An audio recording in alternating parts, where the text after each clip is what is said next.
called Positive Organizational Behavior and Positive Organizational Scholarship. And then those two areas are really studying workplaces and how we can bring workplaces into to look at more at people's strengths. Instead of trying to remediate people's weaknesses, we're going to really focus more on accentuating people's strengths. And so there's, you can look at positive psychology from the management point of view and also from the staff point of view.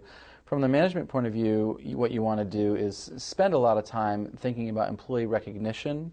And, when we recognize employees for good behavior and for the kinds of achievements and accomplishments that we want to recognize them for, we don't always need to hand them money, and we may not even have money to hand them at this point in time. That's right. But what we can do, and what a lot of people crave, is recognition, validation, praise, public kinds of things like awards that are given out. And there's a lot of things that you can do for employees that cost little money but provide them with a lot more job satisfaction. I think it's really worth pointing out that a little bit of encouragement and praise goes a very long way. And I don't think a lot of managers really think about that on a day-to-day basis. It doesn't even have to be anything elaborate. It can be a simple, you did a good job today. I just want to let you know that I saw what you did in that meeting, and really impressed me, and I'm really proud that you took the initiative on that particular project. And that's all it takes. And a lot of managers will say, well, you know that I value you, and this kind of thing. You don't want to hear it once a year at your performance review. You want to hear it on a weekly basis. It's like any other relationship. You want to hear, we don't want to sit there expecting, everything we do to be praised. It's just not going to happen, just like it's not going to happen in any relationship, but certainly those little bits, a good job.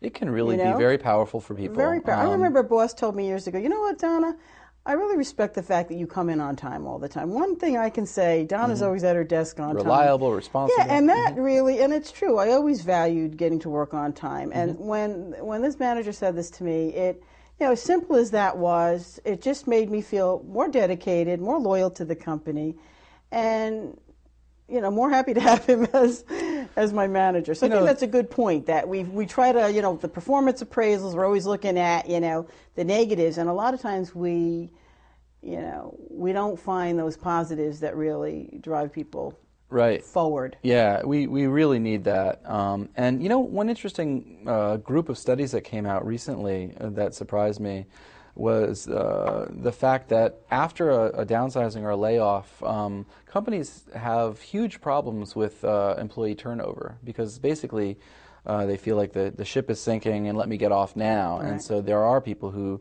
do leave, and some of that can be key talent. And what you don't want to do is alienate your key talent, some of the most important players in your business.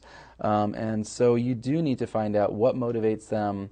And maybe it can't be money, but maybe it can be some of these other things, And I think getting involved in a new project, or allowing them to have some flex time, giving them some extra PTO. I mean, there's a lot of things that we can do that aren't too costly in terms of actual compensation. And I think something you said about networking, I've been reading more and more about companies that really create these alumni networks, that, they accept that people are going to leave and move on, but instead of them letting them just go off into the darkness, they hold on to them, and they sort of manage that talent pool, so that if there is an opportunity, or that if people want to network with other people in that group who are in their industry and in the know to, advance further in other positions, there's sort of this not, you left us, that's it, the door is closed to you forever kind of mentality that I think a lot of companies have.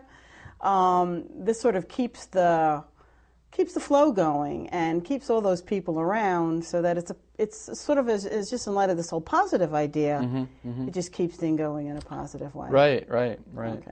I think, another piece, that I wanted to mention was, and it relates a bit to positive psychology, is something that we all need to do in dire situations that are difficult and painful, is find the rainbow, find the silver lining in a situation. So yes, this is a difficult time for really everyone, and it may be particularly difficult for you if your company is going through some big changes.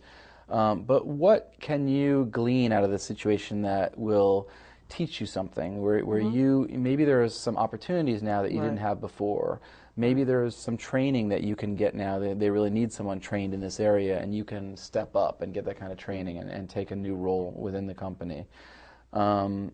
You know, you really have to think about what are the things that you can walk away with. You can learn that you have incredible ability to persevere. You can learn also that maybe you're a better self-promoter than you thought you were when you learn that you need to be. And there's a book that my mother-in-law likes very much. She's an executive coach in California.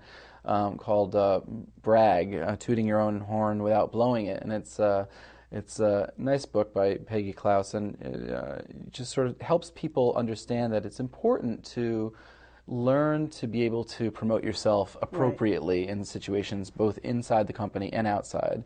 And people aren't doing that enough with their bosses and with their bosses' bosses right now. So it's a good idea to think about being really organized with your feedback to your boss about what you've accomplished this week, this month, this quarter. Make a running list and be able to say, look what I've done this week, and bring it to your boss weekly or monthly. And figure out ways to take credit for credit when it's due you. And I think that speaks too to this whole gratitude movement out there, that finding the good things. We're so focused on what's not working with us, with our jobs, with our significant others, etc., that it really is important, especially now more than ever, to say, you know what, I have some good things going here. I got a couple of healthy kids, I have a job to go to, or maybe I got laid off, but I have some savings. This is an opportunity to maybe go back to school, to do something else. Maybe I needed to be kicked out of that job because I was staying there too long. I wasn't happy anyway. That's right. And sometimes people are really grateful, and I think that's great. I think that's a great comment, Randy, because that's how I try to really live my life. Like, what am I going to get out of this? Well, gratitude, as you say, Donna, is a really big piece of the positive psychology movement. It's really about being grateful for little things and big things. I mean, I can be grateful now for a good cup of coffee or a nice drink of water. Yeah, I mean, there's so many things that that we can sort of take for granted, and that's one of the things that can help you get through tough times, and that positive psychology points to is counting your blessings, remembering that you might be down and out in terms of economics, but you may still have friends, you may still have family that care about you. You may still have hobbies that you're good at. And there's still hope. In my last show we talked about, we're going to have to wrap up in a minute, but in the last show we talked about, the media, people being bombarded with, all this negative press. And, if you sit there and really surround yourself with that day and night, how are you going to feel positive about anything? Yeah, you have to watch your media exposure. You really do. Because you can get really obsessive with this. You can't escape it. So you really have to work hard to... we talked about that the last time, to find ways to, even if you just steal a moment or do what you just suggested, sit down and list a few things, that you can, toot your own horn with your boss about and with yourself about. Right, absolutely. I think that people need to spend some time thinking about their strengths and celebrating and working with their strengths more. And so a way to do that is at AuthenticHappiness.org, which is Dr. Martin Seligman's site, and there's some tests there that are free that you can take. Then you can learn more about your strengths. Sort of a happy scale. Yeah, there's a lot of great skills there, actually. Sounds good to me. Yeah. Well, Randy, it's been wonderful having you tonight. I'm really happy that you were able to come in and be one of my guests. It's been wonderful talking with you, and I appreciate your insights. So thanks for having me, Donna. You're welcome anytime on Taming the Cubicle Jungle. Thank you very much. And I'd like to thank all of you for watching tonight. As always, we welcome your feedback and comments. Feel free to send me an email or Dr. Martin. We want to